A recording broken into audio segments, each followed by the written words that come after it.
I'm starting this video over because I forgot to put gloves on. So I put my gloves on and I've got this painted on, but I want to smooth it out just a little bit more. So I'm going to go through and make sure there's no, what I call like, I don't know, bubbles or something in the liner. I don't want any of that. I want it to look nice and smooth, and I want it to be blended up into this T section. And so saturated on both sides. And the blend looks nice and smooth, and I'm gonna let that rest. The hair that I pulled out, I moved to the side so that it's not laying on top of that hair because I don't want any of this to bleed. And really, I just want this to lighten until it dries. I don't need a lot of lift out of this because she has a fair amount of blonde in her hair already. So I'll show you again in the next section what I like to do. I'm gonna drop down 2 foils because that seems to be about the density that I'm looking for in these sections that I'm tipping out. So there's a good section. And I'll clip these back up out of the way. And I'll grab this section, hold a lot of tension on it for control. Take a big old fat weave out of there. Separate those two. The one I'm not gonna lighten, I'm gonna sit to the side. And the one I am gonna lighten, I'm gonna grab down at the bottom and do 1 good tease from the bottom up and then from the mids up. So 2 teases. And I'm doing that for blend, and then I'm gonna free paint into this section here. If these hairs are ever in your way, you can always take a clip and clip them up. And so I like to start my paint down at the bottom. Mostly the tease will help me keep the blend going. So apply the lightener. I like to go from the back side and then to the front so I know it's saturated on both sides. Rake it through the bottom, and then I take my hand to smooth just because I feel like the extra lightener on the brush causes it not to smooth properly.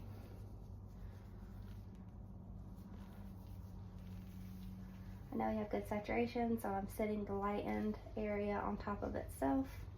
Other one's out of the way.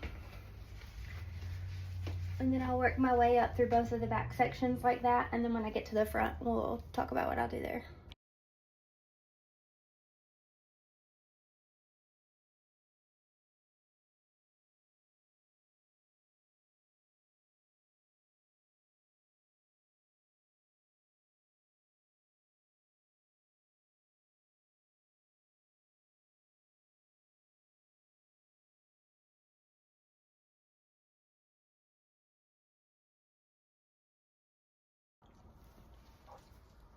So now we're at the front section, and I'm gonna go ahead and do pretty much the same thing, but I'm gonna stop where I get to these vertical foils because this is pretty solid on the bottom and also a little bit more compromised. So I wanna save the integrity of her hair. I think it's light enough, especially since we're trying to do some bit of a root tap or shadow root. I think she'll look just fine and blended. So I'm basically only gonna do 1 or 2 tip outs down here on the front, on both sides. So the same thing for the density I like about for her hair, because of the texture of it and the density of her actual hair. I like about 2 foils width that we put in there. I also want to mention in this part that if somebody does have thicker, denser hair, taking less space between will help you get a little bit more coverage. So if she were to have double the amount of hair that she does, instead of doing 2 foils together in this, I would do just the space between 1 foil and then drop that foil down and do this one. But I think this with the weave and the tease makes it the perfect density for an air highlight.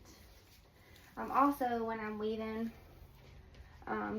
it's naturally going to be a diagonal back section because of how we did these foils, but I'm also trying to pick up the darker areas. You can see I dropped out the lighter areas, and I'm just doing that by quick because I'm also using a low volume developer and the Bond lightener. So I think that she's going to be safe even if it touches those lighter areas.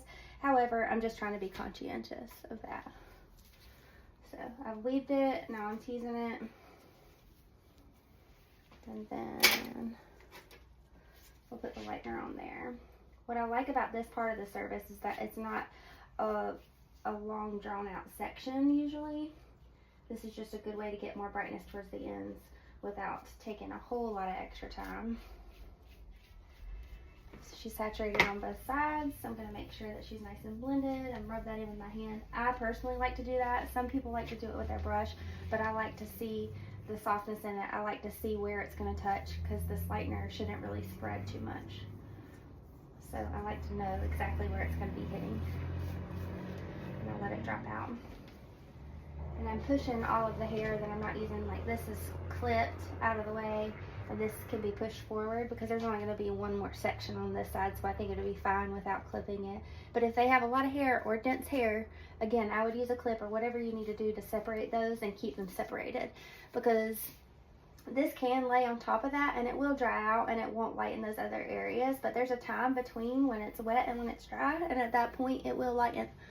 So I like to be conscientious of that, especially with doing a tip out. Okay, so I'll drop that down. And that's about 2 foils distance, and you can see already that it's starting to get a little bit lighter. So I'm gonna leave just these dark pieces. Like she's only got a few right here. Weave those out, grab it, and you can see that this section is quite a bit darker than this section. I'm gonna clip these up out of the way because I didn't do that yet.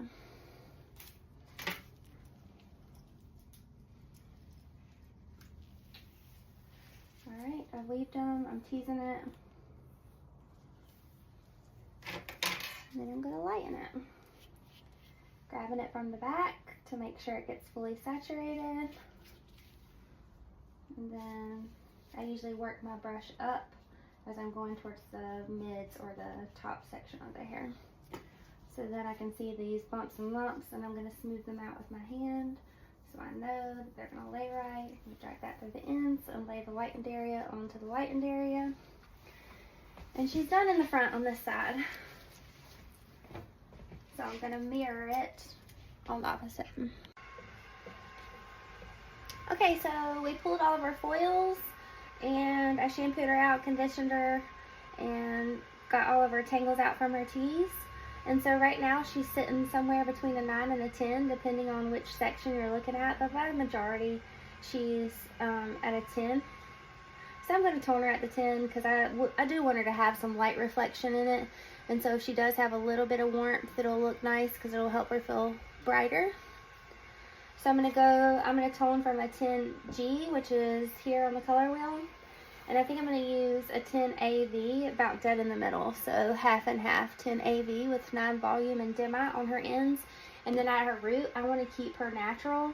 So I'm going to do a level 7 natural at her root, just a root tap, just a little tiny bit of one, so she gets more longevity out of her foils and we break up these foil lines that we have in there.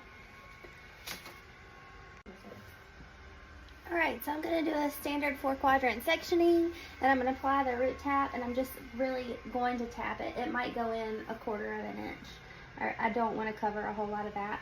I might make it a little bit deeper, close to her money piece, so that it looks a little bit more prominent.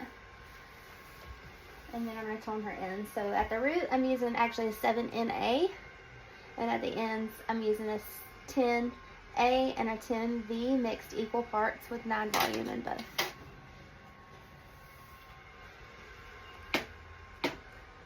Ruby babies first.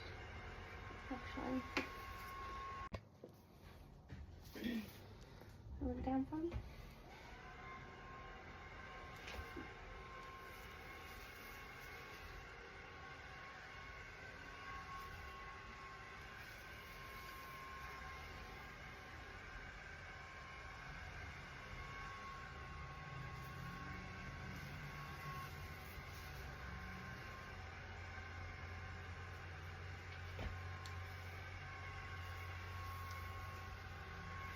When we're doing a root tap, I like to not drag the brush down at all. Literally just tap the root area. And then I will go through and cross-check to make sure of saturation in all those places. Meaning that I will section in the opposite direction that I'm applying it right now.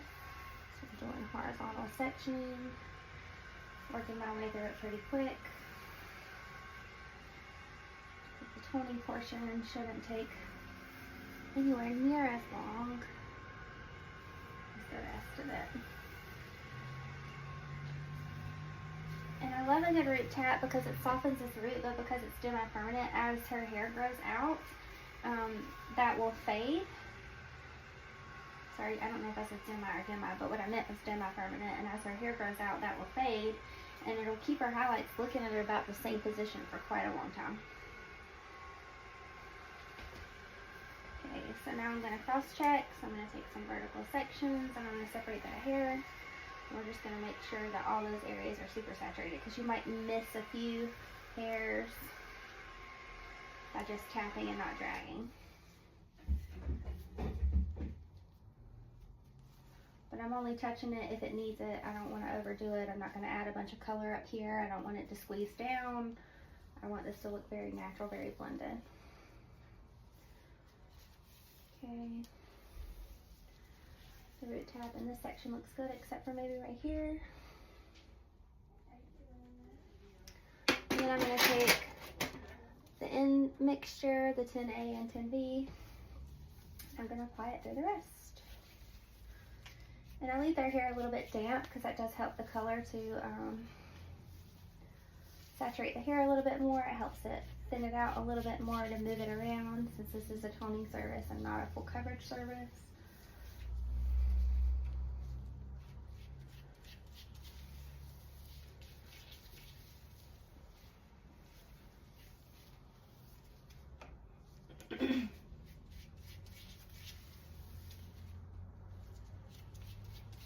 So I would say she's probably about 50% dry right now, instead of sopping wet and fully dry, somewhere in the middle.